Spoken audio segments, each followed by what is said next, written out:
Hello, this is Myra Elaine on the Buying Space channel. Happy Sabbath and happy Festival of Weeks. Today is the Shabbat of the Shavuot. So happy Shavuot. And what is Shavuot?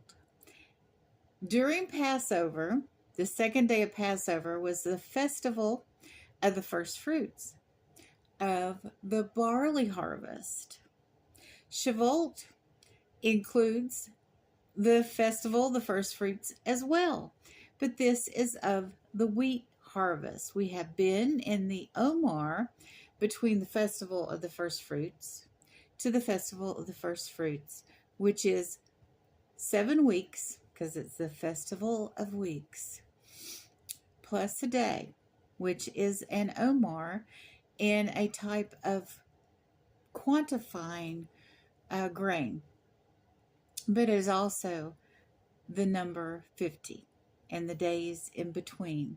Passover is when the festival of the first fruit happens for the barley harvest, which is the celebration of the Israelites escaping the slavery in Egypt and their firstborn children or males not being sacrificed from one of the plagues and escaping Egypt.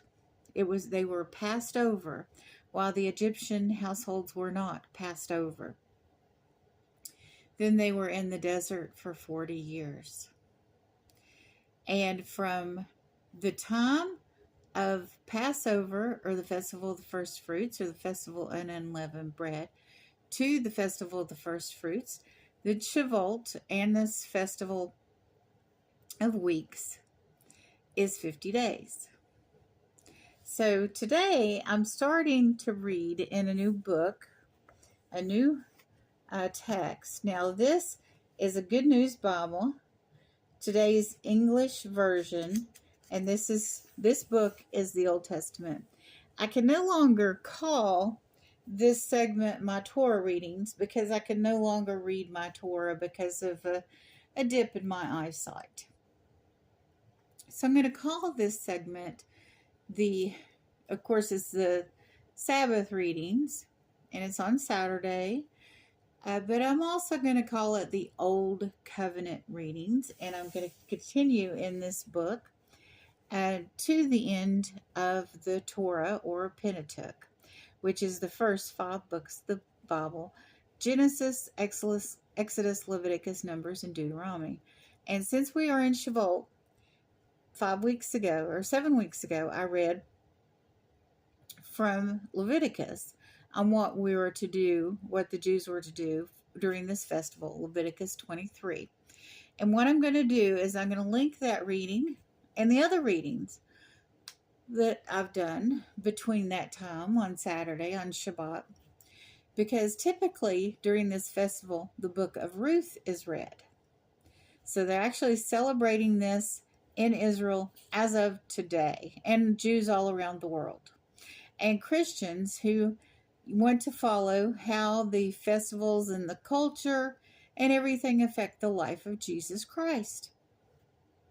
You should know these things. So if you're a Christian as well, you should know your Old Testament as well as your New Testament.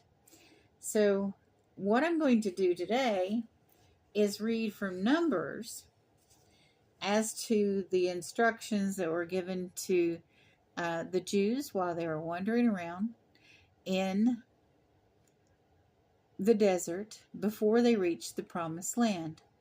So I'm in Numbers chapter 28, starting in verse 26. On the first day of the harvest festival, when you present the offering of new grain, which is the wheat grain, to the Lord, you are together for worship, and no work is to be done. Offer a burnt offering as an odor pleasing to the Lord, 2 young bulls, 1 ram, and 7 one-year-old male lambs, all without any defects. Offer the proper grain offering of flour mix with olive oil, 6 pounds of each with bull, 4 pounds with the ram, and 2 pounds with each lamb. Also offer 1 male goat as a sin offering, and this is the way to perform the ritual of purification for the people. Offer these and the wine offering in addition to the daily burnt offering and grain offering. So if we look back at Numbers 28, I like how this text has these large bold print titles too. Regular offerings, Sabbath offerings, which is weekly, every Saturday, and the offering of the first day of the month, offerings at the festival of unleavened bread, which this is Passover, and the first festival of the first fruits, and then the offerings during the harvest festival or the festival of weeks, which is the offering of also the first fruits, the second first fruits for the wheat harvest. So, and also under each title here it has Leviticus 15 to 22. So that's what I read at the beginning of the Omar, and now we're at the end of the Omar. And I'll cover probably next Sunday. No, I would cover that tomorrow. Yes, the 24th is actually Pentecost for Christians. And I will cover that on the 24th. But then in June, I'm going to start in a new Bible series, the Adult Bible Studies, the official publication from my church, from Cokesbury Press. And I'll be starting that the first Sunday in June. But I'm going to link all my readings from Ruth because the Jews read Ruth during the Festival of Weeks. Just like during Purim, they read about Queen Esther and her overcoming what she had to face to save her people. So we have Ruth, who, by the way, was the great-grandmother of King David. And if she hadn't been brave and loyal like she was, King David would never have existed. And Joseph, the stepfather of Jesus, never would have existed.